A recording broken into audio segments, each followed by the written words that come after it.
नमस्कार दोस्तों, DD react के एक और रिएक्शन वीडियो में आपका स्वागत है। मैं हूं आलू। तो आज जो वीडियो मैं आप लोगों के साथ देखने वाला हूं वो है कैटलिस्ट रिकॉर्ड का, और इस वीडियो का टाइटल है global innovation index India ranks 48th while Pakistan rank 107th। तो चलिए इस पर पाकिस्तानी जनता क्या राय दे रही है ये जल्दी से देखते हैं। शुरू करते हैं। अस्सलाम वालेकुम, नमस्ते, सत श्री अकाल। दिस इज यूसुफ और आप देख रहे हैं हमारा यूट्यूब चैनल कैटलिस्ट रिकॉर्ड। दोस्तों, ग्लोबल इनोवेशन इंडेक्स 2021 के मुताबिक इनोवेशन के लिहाज से इंडिया का शुमार टॉप 50 कंट्रीज़ में होता है और इस टाइम इंडिया की जो रैंकिंग है वो 48 है। दूसरी तरफ अगर मैं पाकिस्तान की बात करूं तो इनोवेशन इंडेक्स 2020 के मुताबिक जो पाकिस्तान है, पाकिस्तान का शुमार टॉप 100 कंट्रीज़ में भी नहीं होता। पाकिस्तान की इस वक्त जो रैंकिंग है वो 107 है। आज हम बात करने वाले हैं कि इतने बड़े डिफरेंस की वजह क्या है। इसी वाले से आज हम लोगों से बात करेंगे, उनसे पूछेंगे उनके सवाल से क्या राय है। तो आइए चलते हैं। अस्सलाम वालेकुम। वालेकुम सलाम। क्या नाम है सर आप? फरहान नाम है मेरा। क्या करते हैं सर आप? बैंकर हूँ। अच्छा सर, इनोवेशन इंडेक्स 2020 के मुताबिक इनोवेशन के लिहाज से अगर बात की जाए तो इंडिया की जो रैंकिंग है वो 48 है और पाकिस्तान की जो रैंकिंग है वो 107 है। सर क्या वजह देखते हैं आप इसकी? वो सबसे बड़ी जो वजह है वो ये है कि हमारे जो एजुकेशन सिस्टम है, जो स्कूलिंग से लेके till the time of university जो है, उसके अंदर इसके ऊपर कोई जो है इन्वेस्टमेंट नहीं कर रहा है कि किस तरह से डिजिटलाइजेशन और जो है जो भी इस तरह की इन्फोटेक की चीज़ें हैं उसको किस तरह से स्टूडेंट्स में और मासेस के अंदर उसको इनबिल्ड किया जाए। इंडिया अगर वो आगे है तो उसकी वजह यही है कि वहाँ पे जो उनकी गवर्नमेंट्स की पॉलिसीज़ ऐसी हैं कि वो आईटी रिलेटेड प्रोजेक्ट्स के ऊपर इन्वेस्टमेंट कर रही हैं, काम कर रही हैं। उन्होंने वर्ल्ड के अंदर इस तरह के जो है कॉन्ट्रैक्ट्स हायर किए हैं जिसकी वजह से वो इस वक्त टॉप 100 कंट्रीज़ में है। पाकिस्तान में तो इवन अभी तक जो अगर आप बैंकिंग सेक्टर भी देखें तो वहाँ पे भी जो है टेक्नोलॉजी लोग इस्तेमाल करते हुए अभी भी रिलक्टेंट होते हैं। तो लोग अभी भी जो है ब्रांच में जाके कैश चेक करवाना और ये सारी चीज़ें करना पसंद करते हैं। तो इसके लिए गवर्नमेंट पॉलिसीज़ जो हैं बेसिकली वो हमें अडॉप्ट करनी पड़ेंगी, उसके बाद ही फिर जो है कुछ बेहतरी आ सकती है। तो सर जैसे आपने खुद बात की कि इंडिया जो टेक्नोलॉजी के लिहाज से काफ़ी आगे जा रहा है, आईटी हब भी बन चुका है वो इंटरनेशनली। क्या वजह देखते हैं? कोई पॉलिसीज़ का डिफरेंस है या किस चीज़ का डिफरेंस देखते हैं? डेफिनेटली जो पास गवर्नमेंट्स पाकिस्तान में गई हैं उन्होंने इसके ऊपर तवज्जो बिल्कुल नहीं दी, और मेरे हिसाब से जो अभी जो करंट गवर्नमेंट है वो इसके ऊपर बहुत अच्छा काम कर रही है as compare to previous governments. और काफ़ी डिजिटलाइजेशन और इन्फोटेक कोर्सेज गवर्नमेंट लेवल पे इंट्रोड्यूस किए गए हैं फ्री ऑफ कॉस्ट। तो इंशाल्लाह बेहतरी आएगी आगे, लेकिन थोड़ा टाइम लगेगा इसमें। एक तो वहाँ का उनका जो सिलेबस है स्टडी का वो हमसे काफ़ी आगे है, क्योंकि मेरे कुछ दोस्त भी हैं इंडियन जो मेरे साथ काम करते हैं। उनका जो स्केजुअल है और हमारे मुताबिक वो हमसे काफ़ी ज़्यादा आगे हैं अपनी स्टडी की वजह से। और हमारे यहाँ पे एक तो गुर्बत बहुत है, गुर्बत वहाँ पे भी है, लेकिन उनका एक जो सिस्टम है वो हमसे काफ़ी अच्छा है, इसलिए वो हमसे आगे जा रहे हैं। इंडिया जो स्टडी के लेवल में बहुत आगे है हमसे। तो सर टेक्नोलॉजी पे इंडिया बहुत ज़्यादा फोकस कर रहा है, आपको आइडिया होगा। आपको क्या लगता है टेक्नोलॉजी पे इतना फोकस क्यों कर रहे हैं वो? टेक्नोलॉजी पे फोकस करना चाहिए। अब जैसे कि पीटीआई आई है, तो पीटीआई अभी इनके दौर में कुछ ऐसी मोबाइल्स कंपनी जो यहाँ पे संभल होना शुरू हुए हैं, आ रहा है कुछ आने वाले वक्तों में और चेंजिंग होगी। फवाद चौधरी है वो भी इस पे काम कर रहा है, देखें अभी क्या होता है।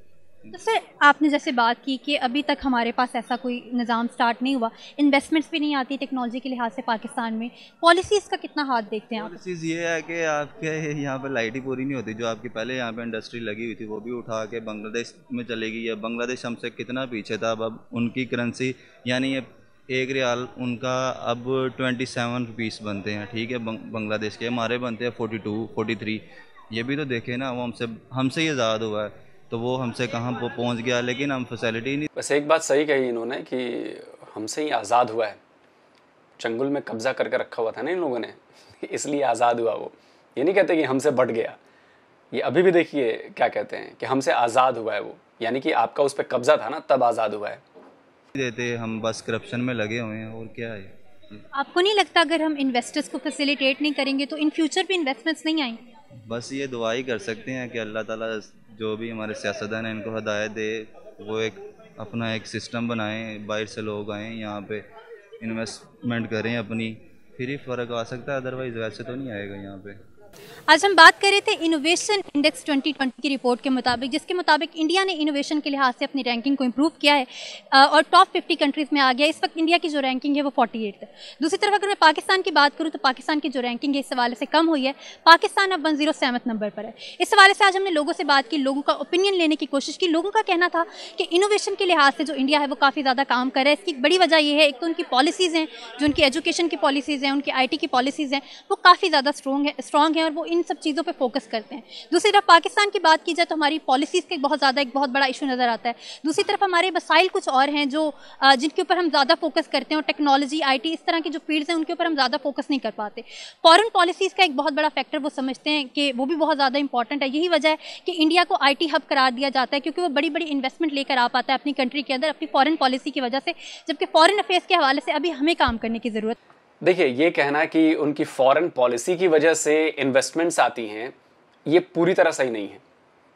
हमारे अंदर काबिलियत है तब इन्वेस्टमेंट आती है, हमारे पास तकनीक है तब इन्वेस्टमेंट आती है। जो देश इन्वेस्ट कर रहा होता है उसे पता होता है कि मुझे भारत में पूरी सेफ्टी भी मिलेगी, मुझे सहयोग भी मिलेगा और जो मैं चाहता हूं वो मैं कर पाऊंगा, जो प्रोडक्ट मैं चाहता हूं वो मुझे वहां से मिल जाएगा, वहां के लोग मुझे डिलीवर करेंगे। तो ये कहना कि फॉरेन पॉलिसी की वजह से इन्वेस्टमेंट आती है, ये पूरी तरह सही नहीं है। तो इस सवाल से मजीद हम लोगों से बात करेंगे, उनसे पूछेंगे उनके सवाल से क्या राय है। तो आइए चलो। अस्सलाम वालेकुम सलाम। क्या नाम है सर आपका? उमर नाम है मेरा। सर क्या करते हैं आप?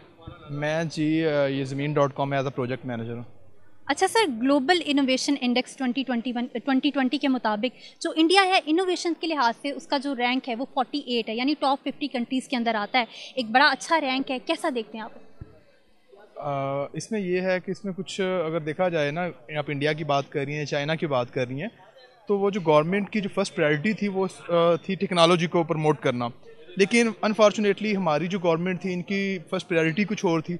इनका पैसा चोरी करना, मतलब अपने बैंक बैलेंस को ज़्यादा करना। तो इस वजह से हमारी ये जो थी टेक्नोलॉजी में रैंकिंग पीछे आ गई है। लेकिन अब प्राइम मिनिस्टर खान साहब जो हैं वो इस पर बड़ा काम कर रहे हैं। आप देख रही होंगी इस पर बड़ा प्रमोट कर रही हैं। इंशाल्लाह ताला आने वाले वक्त में इंशाल्लाह ताला इसका इम्पैक्ट आएगा और आफ्टर 2 years इंशाल्लाह आप देखेंगी कि पाकिस्तान टेक्नोलॉजी के मैदान में जिस तरह 4G आया, अब 5G के लिए बड़ी कोशिशें हो रही हैं।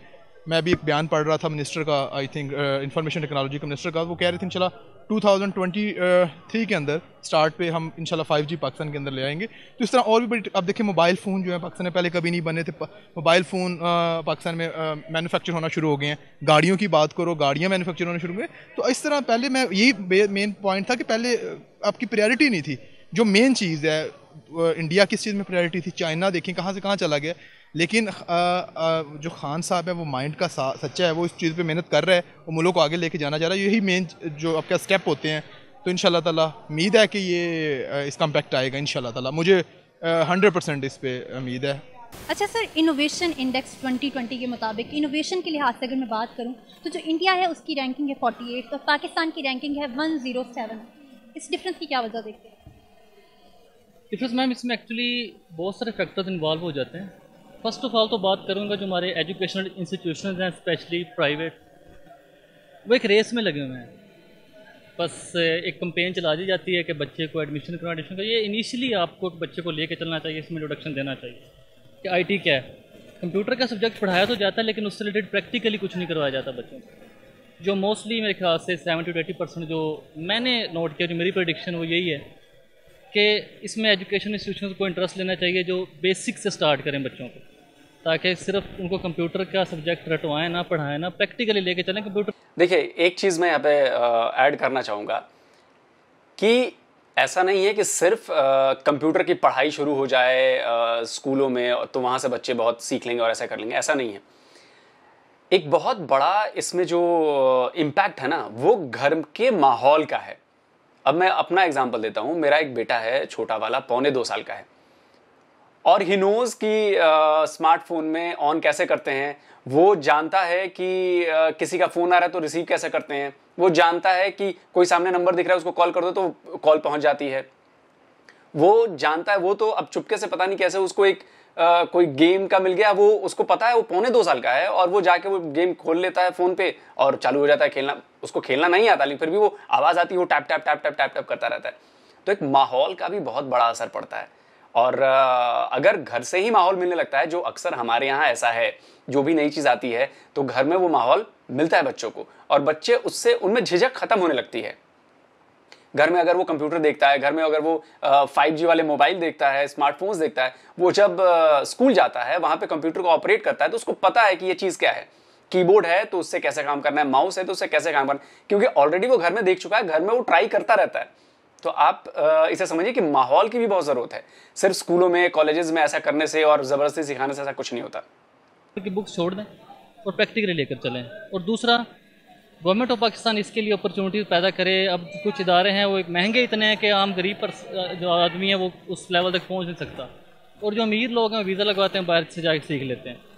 बेसिकली बाहरी कंट्रीज़ में हमारे पाकिस्तानी बैठे हैं जो बहुत अच्छा जा रहे हैं, आईटी के फील्ड में बहुत ऊपर जा रहे हैं, लेकिन पाकिस्तान में लेक ऑफ अपॉर्चुनिटीज़ होने की वजह से वो बाहर मूव कर जाते हैं। पाकिस्तान में हमारी गवर्नमेंट को ऐसा स्टेप लेना चाहिए कि जहाँ से लोगों को अपॉर्चुनिटी मिले, स्पेशली मिडिल क्लास और गरीब लोगों को। तो सर, जैसे आपने खुद कहा आप आईटी से रिलेटेड हैं, आप क्या डिफरेंस देखते हैं इंडिया की आईटी मार्केट और पाकिस्तान की आईटी मार्केट? डिफरेंस तो यही है, आपको रीज़न बताइएगा। डिफरेंस यही कि आपको जो जिसको बंदा इंटरेस्ट रखता है उसको मोटिवेशन मिलने देने वाला कोई नहीं है, या मिलने के बहुत सारे कम मौके हैं। बेसिकली जो इंस्टीट्यूशन की कमी है, अगर हैं तो महंगे इतने हैं कि वहाँ पे कोई आम आदमी नहीं जा सकता। बेसिकली मैं चाहता हूँ कि एक छोटे लेवल से लिया जाए, क्योंकि हमेशा क्या कहते होते हैं कि खाक में हीरे होते हैं।